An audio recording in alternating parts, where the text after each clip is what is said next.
ప్రభు అయిన యేసుక్రీస్తు పరిశుద్ధ నామములో ఎబినేజర్ గాస్పెల్ టీవీ ప్రేక్షకులందరికీ కూడా శుభములు, వందనాలు తెలియజేస్తున్నాను. ప్రియ సహోదర సహోదరి, మన ఛానల్ను ప్రతిరోజు మీరు వీక్షిస్తూ మమ్మల్ని బలపరుస్తున్న విధానం బట్టి, ప్రభువు నామం బట్టి మీ అందరికీ కూడా మరొకసారి వందనాలు తెలియజేస్తున్నాను. గత వీడియోలో ప్రభు యొక్క పునరుద్ధానము, దాని యొక్క అనుభవాల గురించి మనం ధ్యానం చేశాం. ఈ వీడియో ద్వారా మిమ్మల్ని కలవడానికి ప్రభు నాకు ఇచ్చిన మహాకృపను బట్టి మరొకసారి ప్రభువుకు వందనాలు తెలియజేసుకుంటున్నాను.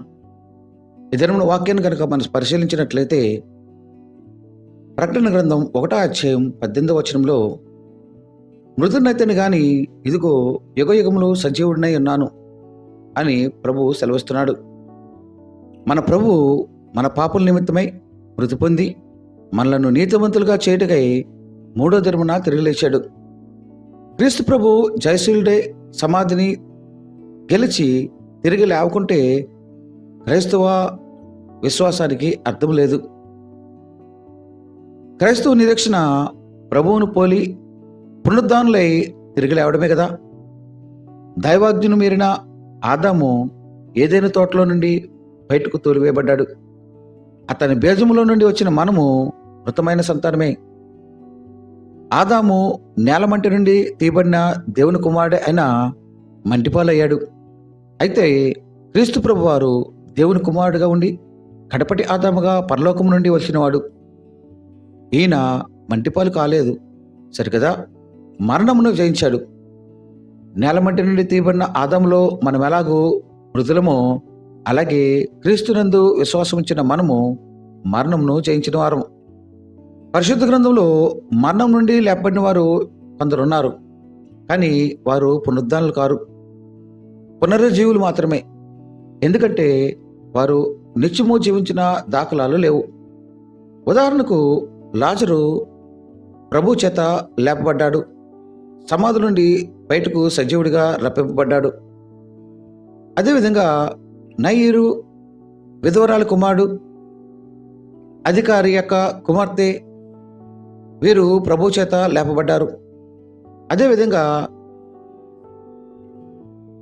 ఏలియా సారేపతి విధవరాల యొక్క కుమార్ని, ఎలీషా సునేమీరాలు యొక్క కుమార్ని, అలాగే పేతురు తబితను, పౌలు ఐతుకు అను యవనస్తుని, ఇలాగా చనిపోయిన వారిని బ్రతికించిన సంఘటనలు ఉన్నా వారు మరలా చనిపోయారు.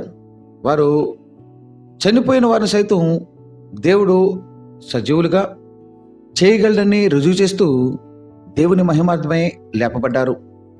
దీనిని తాత్కాలిక పునరుజ్జీవనం అని చెప్పవచ్చు, కానీ క్రీస్తు వారు మరణించి తిరిగి లేచిందే శాశ్వత పునరుద్ధానం.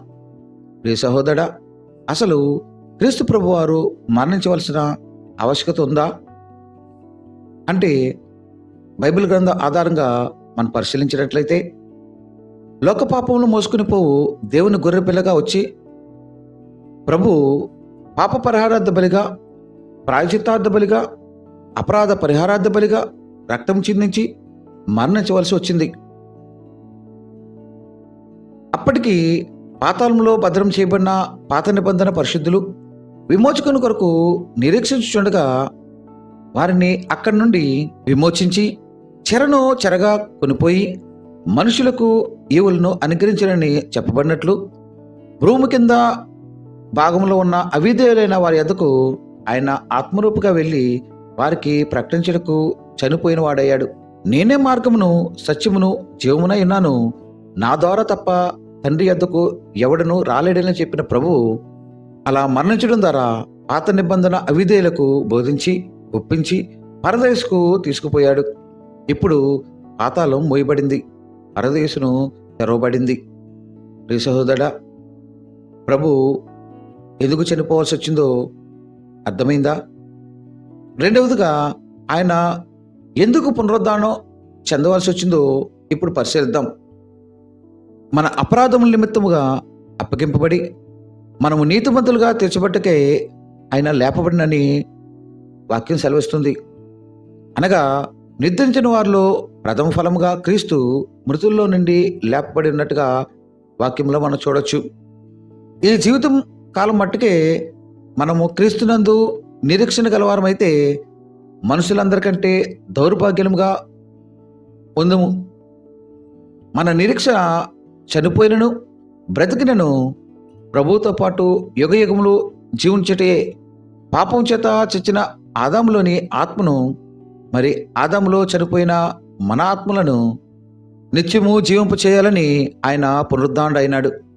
ఆయన పునరుద్ధానం ద్వారా మరణములను విలువబడింది, సమాధి ఓడిపోయింది. ఆయన్ను సమాధి చేశానని అపవాది హర్షించాడు. ప్రభు పునరుద్ధానుడు అవుతున్నాడన్న సంగతి అపవాది జ్ఞానానికి మించింది. ఎందుకనగా వాడి తలను చెద్దకు ఆయన సిలువ ఎక్కాడు.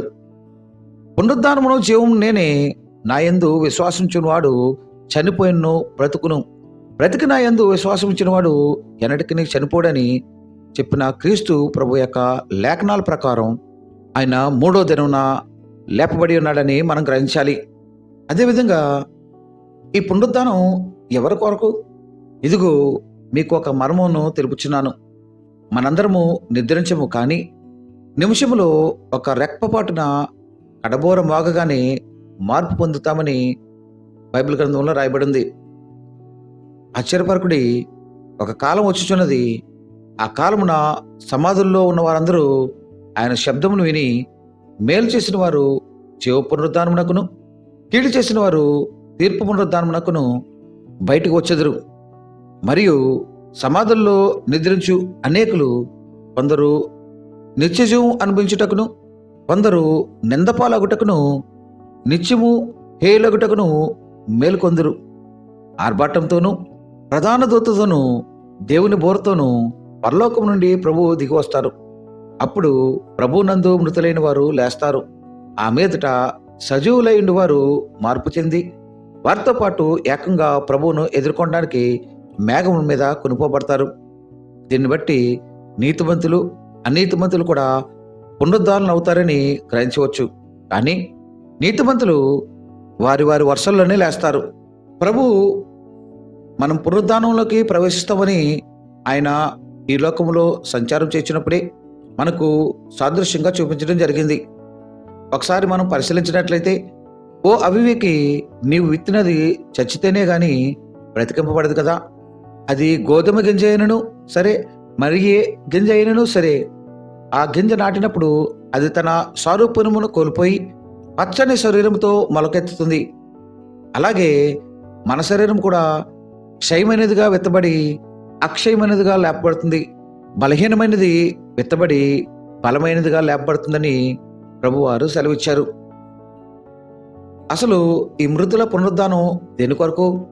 రక్త మాంసములు దేవుని రాజ్యమును స్వతంత్రించుకోలేవు కనుక అందరము ఆయన సింహాసనం ఎదుట ప్రత్యక్షం కావాలి కనుక ప్రియుడ, నరుల మరణం కేవలం శరీరంలోకే, ఆత్మకు లేదు అని నువ్వు గ్రహించాలి. నీవు క్రీస్తుతో కూడా లేపబడిన వాడవైతే ఆ జీవము క్రీస్తుతో కూడా దాచబడి ఉంది. నీవు మరణమైనప్పటికీ ఆయన వచ్చినప్పుడు నీ ఆత్మను తన వెంట పెట్టుకుని వచ్చి ఈ మర్త్య శరీరమును తీసివేసి అమర్త్య శరీరంగా లేపుతాడు. ఆయన లేపాలంటే దానికి మనలను మనం పరిశీలించుకోవాలి. దానికి కొన్ని నియమాలు ఉన్నాయి. ఆ నియమాలు ఏంటంటే, మొదటిది నీవు కొత్తగా జన్మించాలి, రెండోది క్రీస్తుతో లేపబడాలి, మూడోది పాతవి గతించిపోవాలి, నాలుగవది లోక జ్ఞానాన్ని విరిగా చేసుకోవాలి, ఐదవది లౌకికాత్మను కాక దైవాత్మను పొందాలి. ప్రభు చెప్తున్నాడు కదా, పునరుద్ధానం గురించి నీకు నాకు వాగ్దానం ఇస్తున్నాడు. నేను జీవించుచున్నాను కనుక మీరును జీవిస్తారని. ఆయన మరణంలో సాదృశ్యం గలవారమైతే పునరుద్ధానంలోనూ పాలివారమే అని పౌలు తిమోతితో చెప్తున్నాడు. కాబట్టి ప్రియుడ, మనము బ్రతికి ఉండగానే ఆత్మీయంగా పాపం విషయమే చనిపోతే బ్రతికి ఉండగానే ఆయన పునరుద్ధాన శక్తిని పొందగలుగుతాం. ఆ శక్తితో లోకమును, పాపమును, శరీరమును, అపవాదిని, చివరకు ఆత్మీయ మరణాన్ని కూడా జయించగలుగుతాం. మృత్యుంజయుడైన ప్రభు తండ్రి కుడి పార్శ్వమును కూర్చుండి నీ కోసము నా కోసము విజ్ఞాపన చేస్తున్నాడు. అయితే ఇదిగో నేను త్వరగా వచ్చుచున్నాను. ఈ గ్రంథంలోని వచనములు ఎవరైతే గైకొంటారో వాడు ధన్యుడు అని ప్రభు సెలవిస్తున్నాడు. ఇదిగో త్వరగా వచ్చుచున్నాను, వాని వాని క్రియలు చొప్పున ప్రతి వానికి ఇచ్చుటకు నేను సిద్ధపరిచిన జీతము నా యొద్ద ఉన్నది అని ప్రభువారు చెప్తున్నారు. ఆయన రాకడ కొరకు సిద్ధంగా ఉన్నావా? ఇంతవరకు సిద్ధంగా లేకపోతే ఇప్పుడైనా నిన్ను నువ్వు సిద్ధపరచుకో. పరిశుద్ధాత్మ దేవుడు ఒప్పందం చేసి నిన్ను సిద్ధపరుస్తాడు. ఆ విధంగా సిద్ధపడి ప్రభు ఇచ్చు ఆ నిత్య జీవాన్ని, ఆయన పునరుద్ధానంలో మనం పాలుభాగస్తులు అవ్వాలని ప్రభువు కోరుకుంటున్నాడు. ఆ విధంగా ఆయనతో నిత్యము జీవించడానికి ప్రభు తన కృపను ధన్యతను మనకు అనుగ్రహించునుగాక. ఆమేన్. ప్రార్థనలో ఏకీభవించండి. కృప కలిగిన యేసయ్యా, నీ కొందనాలు. నీ మహాకృపను బట్టి ఇచ్చిన ఈ దినమనే దయాకిరీటాన్ని బట్టి నీకు స్తోత్రాలు తండ్రి. ఇంతవరకు నీ వాక్యాన్ని ధ్యానం చేశాం.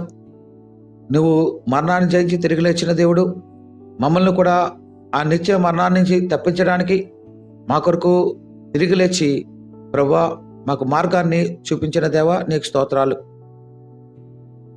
నీ రాజ్యంలో మేము వారసులగడానికి, మమ్మల్ని మేము శ్రద్ధించుకోవడానికి, నీ వాక్యాన్ని బట్టి మమ్మల్ని మేము పరిశీలించుకోవడానికి మాకు కృపను దయచేయండి. ఈ వాక్యం వింటున్న నీ బిడ్డలు, వారి కుటుంబాలను మీరు దీవించి ఆశీర్వదించండి. వారి కుటుంబాల్లో నా సమస్యలు నువ్వు ఎరిగిన దేవుడు, చూస్తున్న దేవుడు ప్రభా. దినమెల్లా మా కొరకు విజ్ఞాపన చేస్తున్న దేవుడు ప్రభా. మాకు ఏది ఎప్పుడు అవసరమో అది అనుగ్రహించే దేవుడు, నీకు స్తోత్రాలు. నీ కృపను బట్టి నీ బిడ్డలను దర్శించి బలపరచండి. నూతన సంవత్సరమనే దయకిరీటం పొందిన నీ బిడ్డలను దీవించండి, ఆశీర్వదించండి. నీ సమాధానం నీ కుటుంబాలకు దయచేయండి ప్రభా. నీ బిడ్డలు ఏ హృదయంతో, ఏ కష్టములో, ఏ ఇబ్బందిలో ఉండి ఈ వాక్యం వింటున్నారో వారిని దర్శించండి. ఈ వాక్యం ద్వారా వారిని ఆదరించి బలపరిచి నడిపించండి. మీరు అక్కడికి సిద్ధపరచండి. మహిమగంతా ప్రభావాలు పొందమని మా ప్రభువును రక్షకుడైన యేసుక్రీస్తు ద్వారా వేడుకొచ్చున్నాం తండ్రి. ఆమేన్.